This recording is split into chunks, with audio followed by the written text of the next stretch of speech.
Éric Charbonnier, vous êtes l'un des auteurs du rapport Regard sur l'éducation 2009 qui évalue la performance des systèmes éducatifs des pays de l'OCDE. Quelles sont les principales conclusions de ce rapport?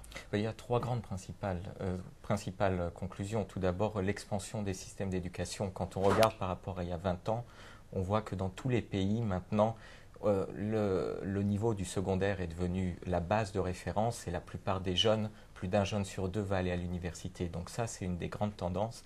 Et on a une nouveauté cette année de regard sur l'éducation, c'est qu'on constate qu'il y a vraiment un intérêt à poursuivre ces études. Tous les jeunes qui sortent avec un diplôme de l'université, par rapport à ceux qui se sont arrêtés au niveau du secondaire, vont avoir un bénéfice qui va leur servir tout au long de leur vie à pouvoir en profiter et profiter du diplôme. Donc en période de crise, je crois que ce qui ressort de regard sur l'éducation cette année, c'est qu'il faut investir dans l'éducation. C'est un placement finalement plus sûr que beaucoup de placements boursiers à l'heure actuelle.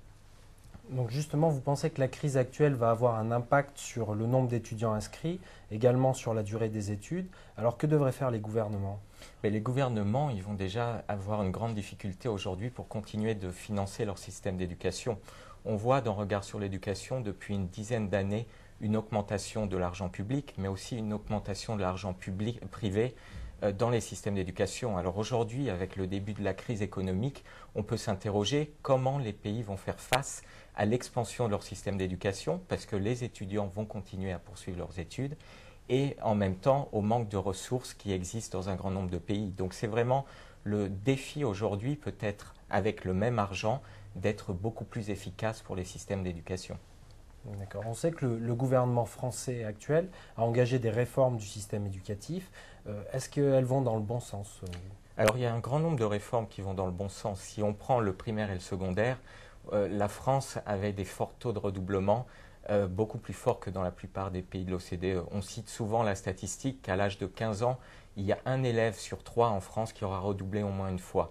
Alors toutes les mesures, les réformes qui visent à réduire un petit peu les programmes scolaires pour mettre en place des heures de soutien à l'intérieur de l'école vont dans un sens qui va permettre d'améliorer justement le système d'éducation et de diminuer le redoublement. Mais malgré tout, il reste encore des grandes faiblesses dans le système d'éducation en France. C'est-à-dire qu'aujourd'hui, vous avez 130 000 jeunes qui vont sortir sans diplôme dans le système d'éducation et la plupart vont se retrouver au chômage pendant une longue période. Donc c'est une première chose à corriger. Vous avez aussi un problème d'orientation entre le secondaire et l'université. Il y a vraiment un déficit en France d'orientation par rapport à beaucoup de pays de l'OCDE.